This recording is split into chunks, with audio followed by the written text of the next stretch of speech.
Kegiatan Sinau Pancasila ini sebenarnya cukup menarik, di mana ini merupakan salah satu bagian dari upaya untuk kembali mengingatkan tentang Pancasila sebagai dasar negara yang mendasari nilai, dan kita butuhkan nilai-nilainya di dalam kehidupan masyarakat maupun di dalam keluarga. Oleh sebab itu perlu peningkatan lagi terhadap kegiatan-kegiatan yang dilakukan selama ini, di mana perlu kita melakukan evaluasi, kemudian apakah sudah tepat cara atau metodenya untuk disampaikan kepada masyarakat maupun keluarga. Ini menjadi penting, dan hal yang menarik lagi bahwa ini harus dilakukan secara terukur dan terus-menerus, karena memperkokoh dan menanamkan serta menumbuhkan kembali nilai-nilai Pancasila dalam masyarakat kapitalis yang sekarang ini sedang terjadi, ini bukan pekerjaan yang mudah dan membutuhkan waktu yang panjang. Demikian yang bisa saya sampaikan. Terima kasih. Berarti kalau pesertanya yang beragam gimana, Pak Lopo? Menurut saya kurang tepat dalam konteks peserta yang beragam. Jadi peserta ini harus dikelompokkan dalam mungkin kriteria usia atau pendidikan.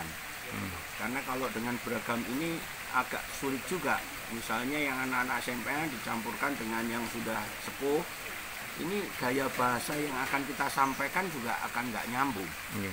Ini juga perlu diperhatikan. Jadi kendala-kendala ini menjadi perhatian khusus, karena dengan dicampur semacam ini sekali lagi kurang efektif. Dan mestinya juga kita bisa mengeksplor dari anak-anak yang usia dini, ya, kemudian yang remaja, anak-anak SMA dan kuliah misalnya. Ini kan punya gaya yang berbeda dalam kondisi saat ini. Artinya selama ini yang dilakukan berarti sudah tepat ya? Sudah tepat. Ya, kegiatan Sinau Pancasila ini sudah tepat. Memang ini harus terus dilakukan.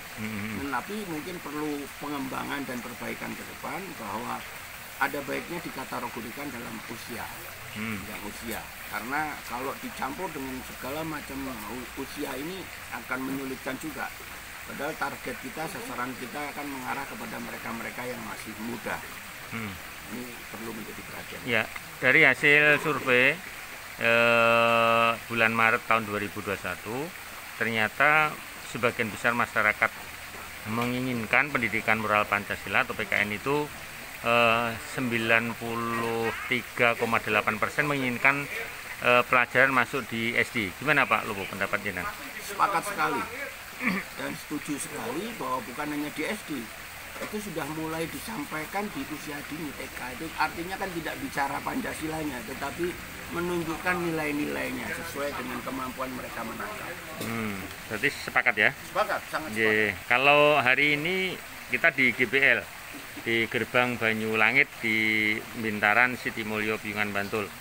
Ini pendidikan Sinau Pancasila ini kami anggap sangat tepat, karena salah satunya mengungkit ekonomi, yang kedua memang tempatnya terbuka kaitan dengan COVID-19. Nah, kondisi saat ini Pak Lopo, apa benar generasi muda kita itu mengalami penurunan tentang pengamalan Pancasila, pemahaman Pancasila, dan lain sebagainya? Ya, jadi secara keseluruhan selama saya mengikuti kegiatan Sinau Pancasila, ternyata adik-adik ya, dari yang SMA, SMP, bahkan ada teman di beberapa tempat pertemuan, ada yang sudah mahasiswa, itu tidak paham. Yang paling sederhana saja, misalnya lambang perisai Garuda, itu saja di situ ada bintang, ada rantai dan sebagainya, itu saja mereka sudah tidak hafal. Berbeda pada era-era kita dulu, itu kan bisa kita memang dihafalkan dan begitu juga memahaminya. Sekarang memang harus mencari terobosan agar anak muda ini tertarik. Kendalanya Pak di lapangan? Karena penurunan rasa memilikinya, kan apa? Pendidikannya? Karena memang tidak dihidupkan. Dari beberapa waktu yang lalu saya melihat dari era reformasi itu sudah ada upaya-upaya untuk menghilangkan Pancasila. Artinya pendidikan Pancasila ini dalam artian mulai porsinya dikurangi di dalam sistem pendidikan nasional pun itu kan hanya dimasukkan dalam subbagian kewarganegaraan.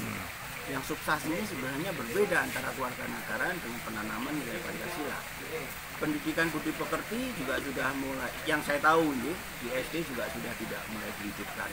Hal-hal semacam ini kan menjadi masalah yang penting, bahwa tidak bisa kita hanya berfokus pada pengetahuan otak saja, ilmu, tapi akhlak dan sebagainya jadi tetap harus diperkuat, karena itu adalah jati diri bangsa kita.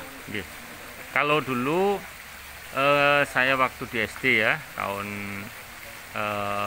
80-an, 83 itu ada pendidikan PMP, pendidikan moral Pancasila, yang menjadi tolak ukur siswa itu lulus. Ya. Apa perlu ini, Pak? Sangat perlu. Sangat ya. perlu, dan juga menjadi penting. Kenapa? Karena memang ini masalah nilai. Masalah nilai itu kan masalah kepribadian setiap orang. Kalau tidak terus-menerus ditanamkan, nggak akan bisa. Oke. Terima kasih Pak Lopo atas waktu ilmu yang diberikan. Mudah-mudahan Pancasila ini mengakar di generasi muda kita dan menjadi landasan bagi bernegara negara NKRI. Terima kasih. Salam Pancasila. Salam Pancasila.